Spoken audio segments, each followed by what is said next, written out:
बिस्मिल्लाहिर्रहमानिर्रहीम। क्या हाल है स्टूडेंट्स? होपफुली आप सब ठीक होंगे।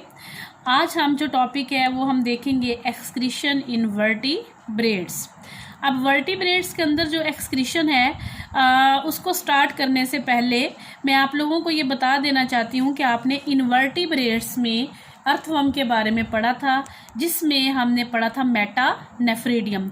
मेटानेफ्रिडियम is a excretory organ in the earthworm.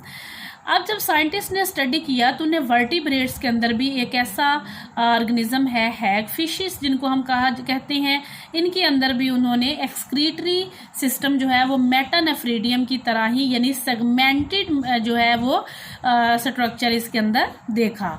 तो उन्होंने ये कह दिया कि हैग फिशेस के अंदर मौजूद मेटानेफ्रिडियम स्ट्रक्चर जो है इस बात की इंडिकेशन है कि जो इनवर्टिब्रेट्स हैं वो वाले एंसेस्टर्स हैं वर्टिब्रेट्स के। और इनवर्टिब्रेट्स में भी कौन से हैं? इनवर्टिब्रेट्स कॉर्डेटा, यानी कि जो कि कॉर्डेट वाले इनवर्टिब्रेट्स हैं वो एंसेस्टर हैं वर्टिब्रेट्स के due to presence of the metanephridium और the segmented tubule segmented excretory system. जब हम एवोल्यूशन की बात करते हैं स्टूडेंट, तो एवोल्यूशन जो होती है ये होती है change with the passage of time. Change with the passage of time यानी जो वक्त है उसके गुजरने के साथ साथ जो तब्दीली है ऑर्गेनिज्म के अंदर, उसको हम एवोल्यूशन कहते हैं। एवोल्यूशनरी हिस्ट्री को जब स्टडी किया जाता है तो हमारी ये अपनी ही एग्जाम्पल, जो साइंटिस्ट की दी हुई एग्जाम्पल है, वो कंट्राडिक्ट करती है, मुखालफ हो जाती है, नेगेटिविटी शो करती है due to the presence of the nephron in the vertebrates. अब वर्टिब्रेट के अंदर नेफ्रॉन है। नेफ्रॉन जो है इसका हम दूसरा ये भी इसको कहते हैं कि it is a functional as well as structural unit of the kidneys. अब ये जो नेफ्रॉन है ये तो ट्यूबुलर सिस्टम है, it is not segmented system.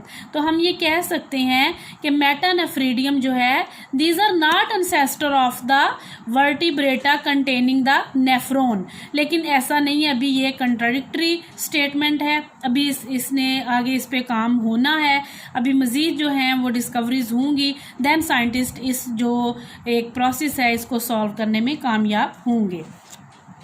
Student, आज हम ये भी स्टडी करेंगे कि वेस्ट प्रोडक्ट्स जो हैं ये होते क्या हैं।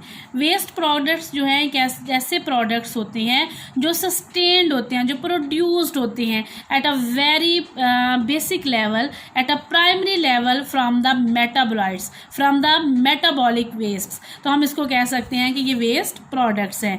जैसा कि मेटाबॉलिज्म जब होता है तो हम अगर वेस्ट प्रोडक्ट हम लेते हैं केराटिनाइन, तो ये जो है ये एक वेस्ट प्रोडक्ट होता है जो बनता है मसल के अंदर मौजूद एक प्रोटीन है जिसका नाम है क्रियाटिन। अब ये जो क्रियाटिन है इससे ये बनेगा तो ये कहलाएगा केराटिनिन। इसी तरीके के साथ यूरिया है। यूरिया एक नाइट्रोजनस वेस्ट मटेरियल है जो कि प्रोड्यूस्ड होता है फ्रॉम द यूरिक एसिड। और यूरिक एसिड आपको पता है कि न्यूक्लिक एसिड के अंदर मौजूद नाइट्रोजनस बेसिस जो होती हैं, जिनको हम नाम लेते हैं एडिनिन है, थायामीन है और यूरासिल। ये तो आपको पता है, यूरासिल या थायामीन डीएनए आरएनए में एक ही जैसी होती हैं, यानी एक ही चीज़ को कहा जाता है एडिनिन, थायामीन, ग्वानिन, साइटोसिन। ये न्यूक्लिक एसिड के अंदर 4 नाइट्रोजनस बेसिस मौजूद होती हैं जिनका मेटाबॉलिज्म बनता है मेटाबॉलिकली, यानी यूरिक एसिड में कन्वर्ट होती हैं और फिर यूरिया में।